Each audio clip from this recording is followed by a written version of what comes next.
Hey, what's going on, everybody? Chance Gonnam here, and I'm excited for an entrepreneur's take on the Bible, guys. We're in Proverbs 19 today. I'm reading out of the NIV Bible, and I'm excited because today we talk about a lot of interesting topics. And if this is your first time tuning into the podcast or watching on Facebook or YouTube or wherever you're tuning in from, I want to start with saying thank you for tuning in today.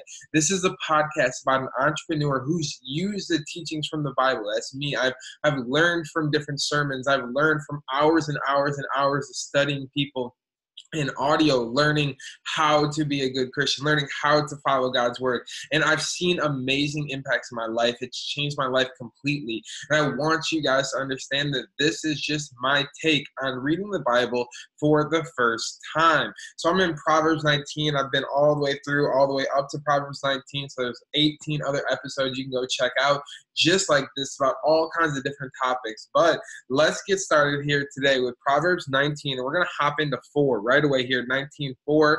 Wealth attracts many friends, but even the closest friends of the poor person desert them. Guys, this is something that's really important for entrepreneurs, and especially people who are starting to get money or starting to see success. Because a lot of us know, I'm going to start on the flip side though. Actually, as I'm saying this, I'm thinking different. I want to say, let's start on the back end. But even the closest friends of the poor person desert them.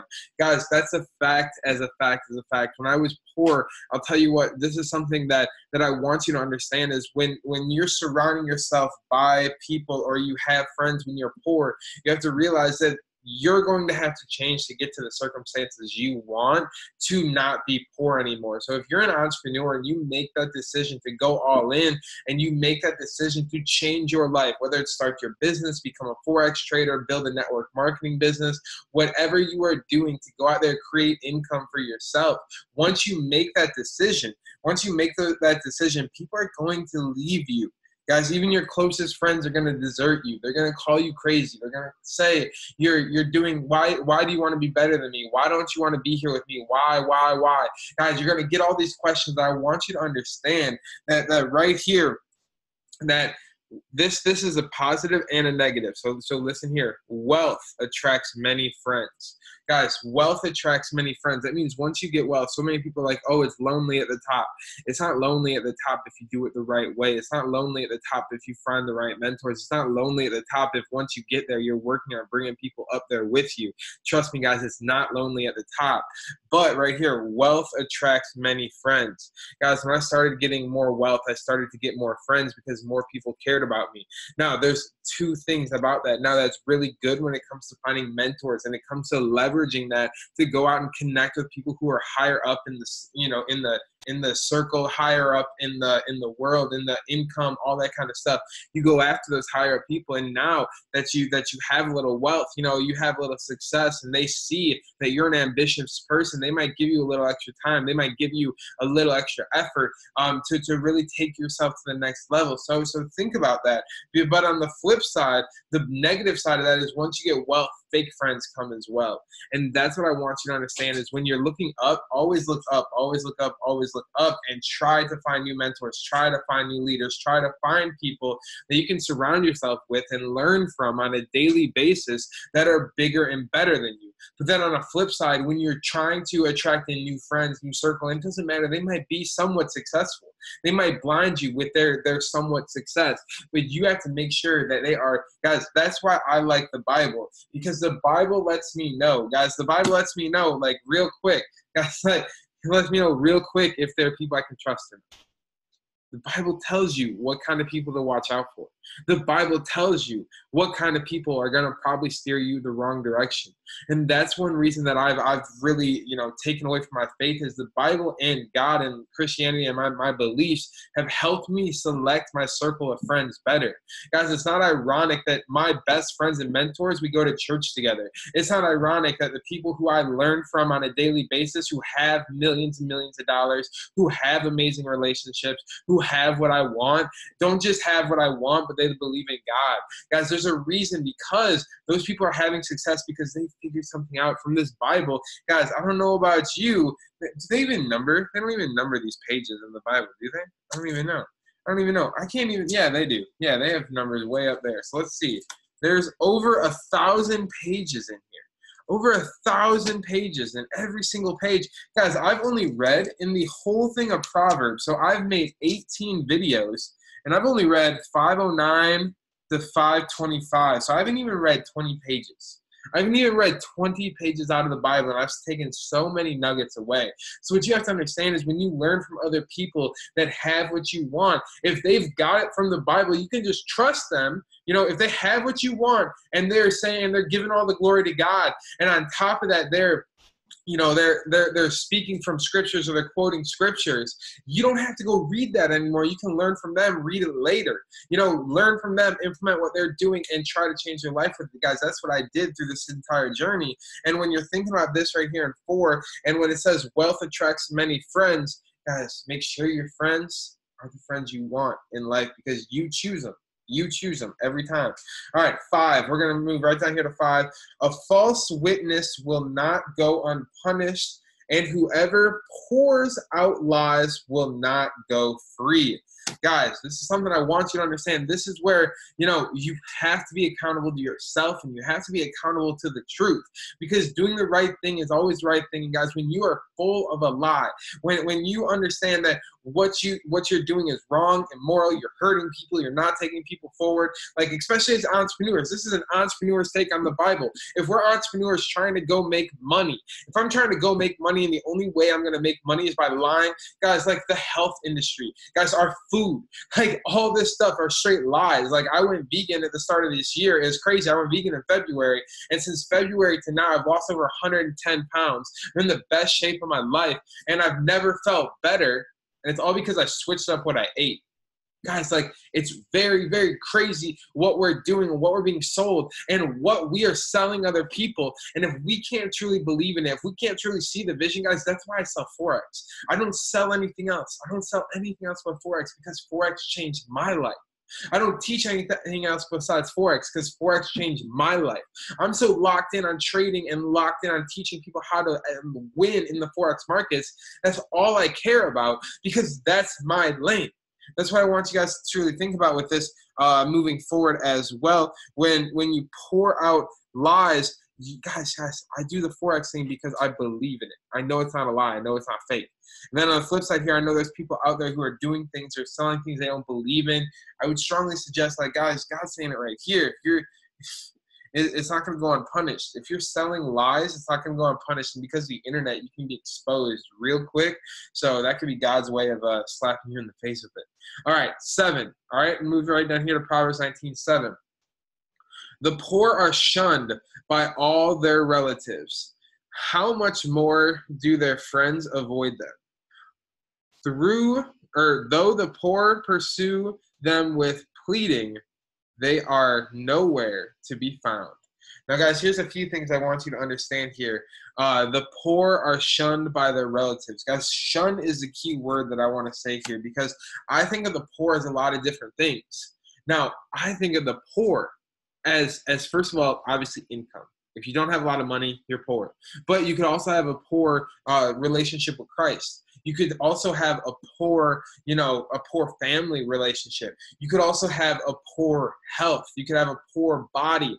Guys, there's a lot of ways to use poor. So I want to realize that when we think of poor, don't think of poor, but think of bad. Think of negative. Think of the bad side of things. Every time I see poor and rich in the Bible, I look at negative and positive, negative people and positive people, because I know a lot of poor people. Guys, I was a poor person.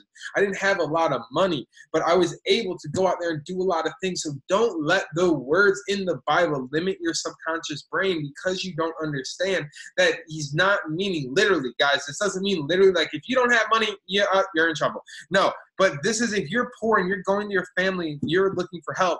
Because how many people have horrible relationships, or always are stressed, or always want to talk, and they go try to talk to people and they don't want to listen to it.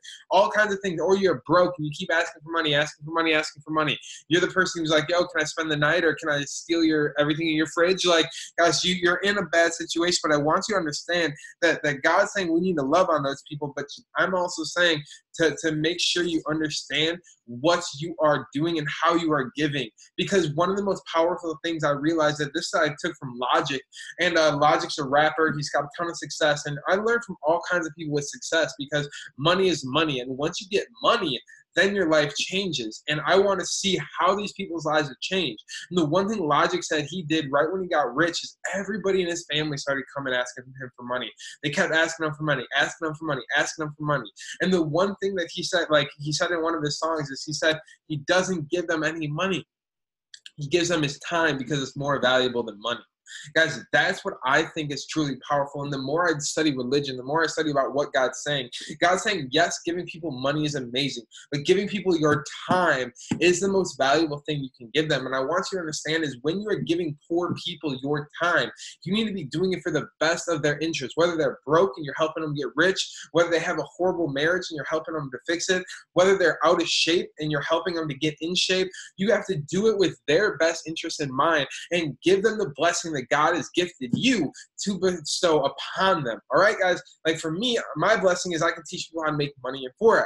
So boom, I teach them that. Maybe your blessing is you teach people how to play music so you can bless them with that. Or maybe your blessing is you teach people how to get healthy so you bless them with that. There's all kinds of different things we can bless people with, and we don't have to just do it from a financial standpoint. So that's what I wanted to take away from here. And on the flip side of that, guys, don't surround yourself with too much negativity because these poor people are negative. And I want you to realize as much time as you're spending trying to help them, you need to counterbalance that with positive influence in your life. Because if you're just trying to be the anchor for somebody who's in a negative spot and you don't have somebody else to reach out to, if you don't have somebody else to go out there and talk to, guys, you are going to struggle. You're going to struggle. So trust me, make sure you're always trying to do that as well for yourself. When you're spending time around negative people, you have to counterbalance it with an obnoxious amount of positivity. So now we're going to move over here to 17. Whoever is kind to the poor lends to the Lord, and he will reward them for what they have done. Guys, right there kind of goes along with everything I just said. It says if you go out and you help the poor, if you go out and help people, guys, again, it doesn't mean give them money. It doesn't even mean the poor people. Hopefully, poor people is different in your head. Guys, this is the people who you know are struggling in a relationship. These are people who you know are struggling with their demons in their own life. These are people that you can truly go out and relate to and can go help and impact. And guys, right here it says, whoever is kind to the poor lends to the Lord, and he will reward them for what they have done. Guys, this is God telling us, you go do good for other people. You go help people who are struggling, and I'm going to help take care of you. Guys, if you want God's blessing, do God's work. Now, 18 as well. Discipline your children, for in that there is hope.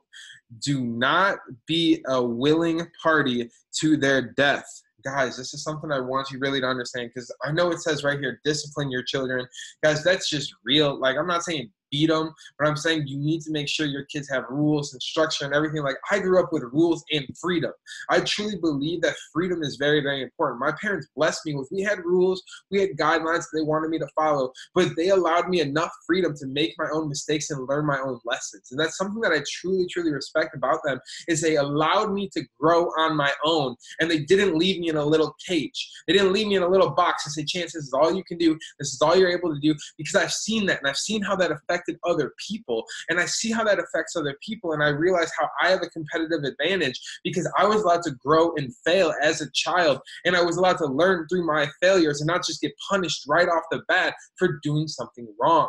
So guys, I want you to understand that that's something very important, but I'm not here to talk about kids because I've never had kids. You know, that's your own belief. I'm talking about an entrepreneur's take on the Bible. And guys, this is something I want you to understand right here, is when I see discipline your children for in that there's hope. Guys, I just say in discipline, there is hope. In discipline, there is hope. In discipline, there is hope. That's what I hear. Do not be a willing party to their death. Guys, at Faith Church, one of the online churches that I watch all their sermons by, David and the Cranks,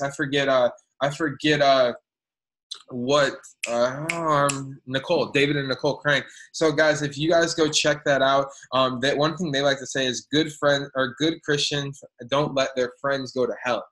That's something that's so real, and I think that's what it's saying here as well, is I think where it says discipline your children. So discipline for their hope, where it says, do not be a willing party to their death. Guys, if you see somebody going down the wrong path, it is your obligation to help them on the right path. If you truly do care about them, if you truly do want to help them, then you have to make that decision. You have to make that conscious decision to go out there and help people. You have to make that conscious decision to go and have the uncomfortable conversation where you have to say, yo, I know you're going through something right now. And I'll tell you what, I went through stuff in my life. And the number one thing that helped me change that was God. Because nobody wants to hear it. But then when you can break it down and share your experience, when you can break it down and you can share your faith, you can break it down and you can help them understand. Guys, it's mind-blowing to me how much these videos impact people. It's mind-blowing to me how much me talking about my faith honestly with people has helped bring more people to Christ. And I'm just getting started. And I want you to realize that it's not about, oh, I brought people to Christ. It's not about that. It's about helping change individuals' lives, because you know you can't do it. Guys, I can't change nobody's life. I can give them the gift of Forex maybe, but I truly believe you can't be an amazing Forex trader without the gift of God. Like, he helps me in Forex so much. So I truly believe that if you want success, you need to believe in God. You need to give your future to God, because he's here to help. And I feel confident when I bring people to God, because I know that they can find the same release. They can find the same peace. They can find it because, guys, I've been an entrepreneur without God, and I've been an entrepreneur with God. And I'll tell you, every single time I'm going to take God on my side. And the last thing I want to talk about right here is 20. Listen to advice and accept discipline. And at the end, you will be continue. Oh, sheesh, man, I struggled with this. All right, let me try again, right? Rewind. Listen to advice and accept discipline. And at the end, you will be counted among the wise. There we go. There we go. So guys, discipline. It's talking about discipline. And I know you hate discipline, because I hate discipline. Everybody hates discipline. But when we think discipline, we think, oh, I'm going to get my butt whooped by my mom and dad. No, that's not the discipline I'm talking about. I'm talking about the mental discipline it takes to plug in and change your life. What does it take to change your life? Because if you truly believe that God is out here to help you, and you truly believe that what he's saying in this book, what my stuff has been saying, what everything has been saying, if you believe all this, if you believe in Christianity, and you believe that God is working all things in your favor, then guess what? He's giving you a list of demands. Not demands. He's giving you a list of guidelines that are going to help you dominate your life and make all your dreams a reality. Now, the only thing that separates you from your crazy, wild life of living in God's love and doing your purpose in this life is discipline to lock in every single day and change your current behaviors. Because, guys, I'm not worth what I'm supposed to be worth if I'm going to lead 100,000 people. I'm not that person to make $1 billion because I don't have it yet. I'm not that person to impact 1 billion lives because I haven't done it yet. I'm not that person because I'm not prepared. But every single day I can lock into discipline. Every single day I can lock in to a daily grind, a daily discipline. Guys, I have a planner right here that I go through every single day. Every single 15 minutes to hour of my day is marked out, where I try to micro hack my day to get the most out of it, where I can learn, I can grow, I can become better physically, I can become better mentally, I can get closer with God, and I hack my day. And I hack my day all together to make sure I can maximize my discipline and maximize myself as an entrepreneur, as a Christ follower, as a husband, as a human being on this planet. Guys, at the end of the day, it's our job to go succeed. God's given us the guidelines. God's given us this holy Bible with all the facts you need to go live an amazing life. And on top of that, if you hate reading like me, he's given us amazing mentors who have read this Bible, studied this Bible, had success in other categories and other areas in their life, and have now been able to come break it down and share it with us. So you just have to click play on a YouTube video, and you can learn how to be a better Christian. You can learn how to follow God's guidelines. And when you follow these guidelines, guess what? You can get the craziest wild success you've ever dreamed of. And that's what I want for you. Don't get that crazy wild success, because nobody deserves it more than you. All right, guys? So say a prayer today. I'm going to be praying for every single one of you guys who are watching this. I'm going to pray. You guys go to God and you realize that he is here to help you dominate 2019. God's goal by Christmas 2019 is that you spread more blessings than you've ever spread in your life. Guys, last year, just listen to this real quick. Last thing about Christmas 20, this is it for entrepreneurs. Listen, what is your Christmas 2019 going to be like? Because my Christmas 2017, right? Christmas 2017, I donated $0. I donated 0 presents to God. I donated 0 to tithing. I donated 0 to kids, anything. I didn't donate any money. And then on top of that, I gave Sam gifts that I had to buy off the Wish app because I was so broke I could barely afford the gifts to give her, right? We were traveling, we were having fun, but we didn't have a lot of money, so I had to go off the Wish app and buy her things. Now, I want you to understand this. This year, not only have I tithed thousands of dollars, not only did we give away gifts, we bought over hundreds of gifts that we donated, but on top of that, every single one of Sam's gifts came from a designer store. Prada, Gucci, some other Marc Jacobs. That's a switch up. But is it a switch up that as my giving increased, as my listening to God increased, the gifts I could afford for my loved ones increased as well? My income increased as well? Maybe it's just a coincidence. But I think you need to pray about that. Pray about what will Christmas 2019 look like for you. Because I'll tell you what, if you look at this Christmas right now and you didn't like how it was, you didn't like the gifts you gave to your family, it's time to switch things up. And you are able to do that. And God has given us the guidelines. So lock in and learn. And if there's ever anything you ever need, I'm one message away on Facebook. I'm a real human being that's here to help you through your problems because I truly believe God put me here for a purpose to help everyone go out here and succeed at another level. He gave us this book so that we can go dominate. But here's the problem. A lot of people talking about this book, a lot of people thinking about the Bible, they're not entrepreneurs. They're not even people who are in the world 2018. They're trying to live like it's back in the 1960s. They're trying to live like it's 1850. They're trying to live like it's when this book was written. It's 2018. It's about to be 2019. It's about to be 2019. This book, all the values it talks about are still 1,000% relevant. It talks about don't flex it for the gram 2,000 years ago. The problem is I don't think any preachers are talking about it saying don't flex it for the gram. And I just changed that. I think 3% are. I found a few. I haven't found as many as I want to. But guys, trust me. If you struggled with a religion, if you struggled with the idea of I just want to give it all to God and believe in this thing, this being, I'm just telling you right now, it's the greatest decision I ever made in my life. And it's the only thing that really brought peace upon my life. And now I'm seeing the blessings stack up. And it's only going to get crazier. And I want you guys to have these same blessings. I want you to understand that God is here to help you through this journey. And I'm going to see each and every single one of you guys at the top. All right, guys, I'll see you there. I'll be praying for each and every single one of you guys. But let's go celebrate Christmas 2019 like it's supposed to be celebrated.